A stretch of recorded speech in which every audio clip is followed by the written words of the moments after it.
Hey everyone, welcome back to the channel. Today we're going into the Flash's origin story and his role in the Snyder Cut.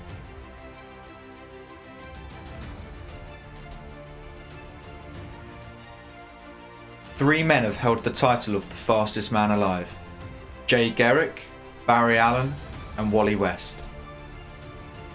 The mysterious power known as the Speed Force is an energy field that has, over the centuries, granted incredible powers of velocity to certain heroes. The most famous of these is the Flash, also known as the fastest man alive.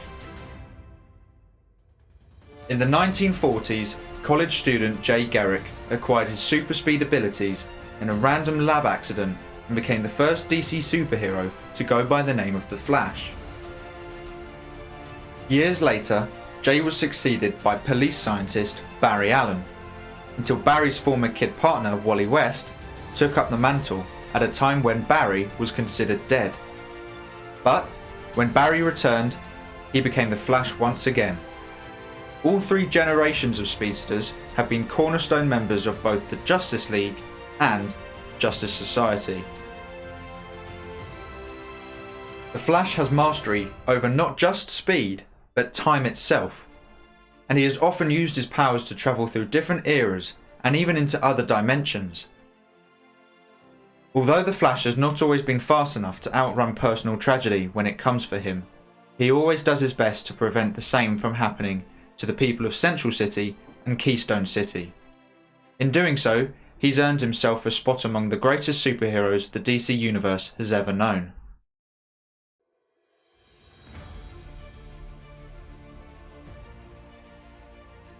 Just like the rest of the characters, Barry Allen's story was cut out and reshot in the theatrical cut of Justice League. Back in 2017, we saw a very weak and inexperienced Barry Allen, who was used for comic relief.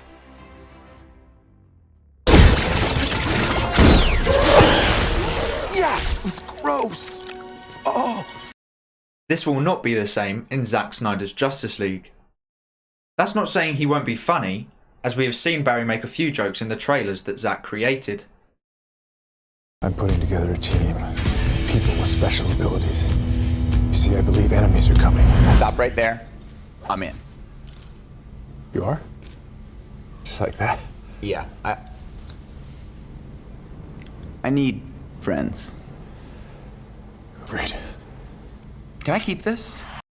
But it will not be to the exaggerated and overused length that we saw in Justice League.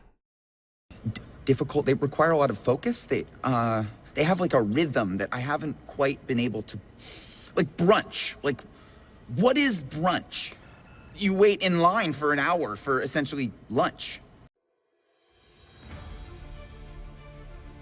We will explore Barry Allen's life, not to the point of his origin story, as Zack Snyder didn't think this film was the right time to show that, but we will see his relationship with his father, which we only saw a small amount of in Justice League, and we'll also see his love interest, Iris West, who was completely cut out of the theatrical version. But the most interesting aspect of Barry Allen's story is his connection to the Speed Force and his ability to time travel.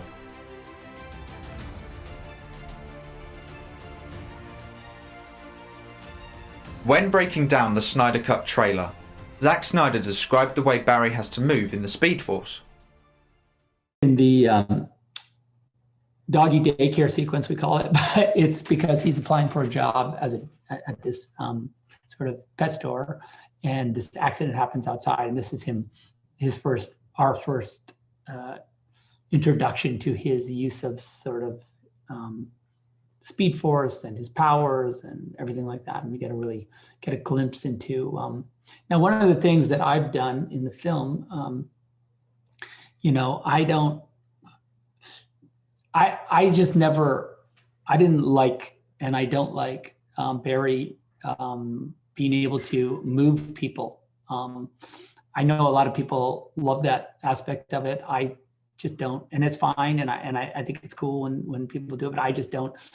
I think it goes against physics to be able to have, if you grab someone and you could say they're protected by the Speed Force, but that's up to interpretation. But I feel like if you grab someone at the speed he's moving, you could just like literally just tear their arm out of its socket, or like he's moving so fast it would just literally peel the flesh off of somebody's body. So he's got to be super careful with humans inside of the Speed Force. So that's a thing that I find really that we've really had a fun time playing with. This is a unique and technical way to show the Flash's powers, which actually makes a lot of sense.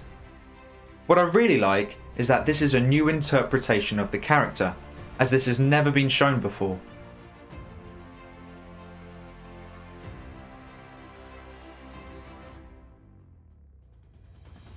This is my theory, so it's not a fact. In the trailer, we can see the Flash running through what looks like the Speed Force. This is where I think we can see Barry time travel. In previous trailers, we've seen an explosion happen, and then bits here and there of the Flash running through the battle in Russia. This is the point I think the Flash runs back in time, due to an explosion that forces him to run away. I know what the explosion is, but I won't mention it as I don't want to ruin it for others who don't want to know. I do not know if Barry is or isn't aware of what he is doing, but by the looks of the trailer, I would say he is aware of what he's doing, but just doesn't know quite how he is doing it. In the Nightmare Future scene from Batman v Superman, we see Barry travel back in time, warning Bruce about Superman. Now I think Bruce may talk to Barry in Justice League, asking him if he has worked out how to time travel yet, which would make Barry aware of his future ability to time travel. I know that may sound a bit confusing. If so, just listen to it a couple more times to wrap your head around it. When it comes to time travel, it will always be confusing. Creating this video has actually made me realise that maybe Barry's story is the most vital one to the ending of this film, and the future films, with his solo film coming out in 2022, which also involves time travel. This film could use the same interpretation of the Flash and the time travel aspect as the Snyder Cut. This is because Patty Jenkins, the director of Wonder Woman 1 and 2, had this to say on the Real Blend podcast. How does it connect? Where does it weave in to Justice League and the movies that came before it? Yeah. Knowing what happened on Justice League, did you even go back and take a look at the theatrical cut to see how Gal was handled in that to No. make this match at all? Or do you really just think it's in universe with yours? The Justice League?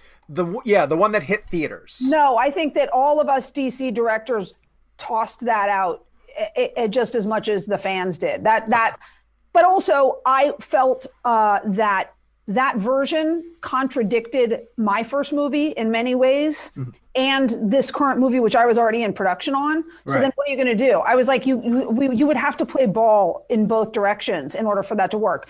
So the only thing I've done and tried to always do is when I knew when Zack was doing Justice League, sort of where she ends up. And so I always tried, like I didn't change her suit because I never want to contradict.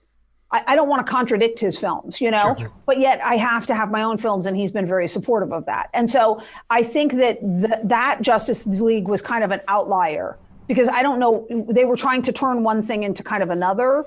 And so then it becomes like, I don't recognize half these characters. I'm not sure what's going on. Yeah. It must have been strange to see a character who you helped envision and bring to life, Well, I don't know if you even saw it, but it was unusual. Yeah, it was hard. It was hard. This basically means that the theatrical cut of Justice League does not link to any other DC film in the DC universe, which means that there is actually a gap where Justice League was. What could fill this gap?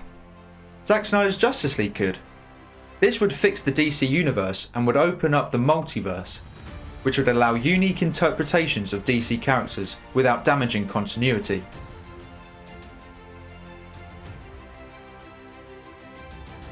I know some people don't like this as they want to follow one story, but this allows you to see different stories of your favourite characters without being attached to other characters. For instance, we now have 2 Batman stories coming out in 2021, with Matt Reeves the Batman, played by Robert Pattinson, and Zack Snyder's Justice League, played by Ben Affleck. One is about Batman's first years, and one is about a Batman who has been in Gotham for 20 years. Neither contradict one another, while still both being about the same comic book character. Anyway, I know I went a bit off topic there, but I wanted to address the recent comments made by Patty Jenkins and what that means for the DC Universe. I will create a second video going into Zack Snyder's recent comments about Zack Snyder's Justice League that should be out in a few days, as I want to make sure he doesn't say anything more before I create the video.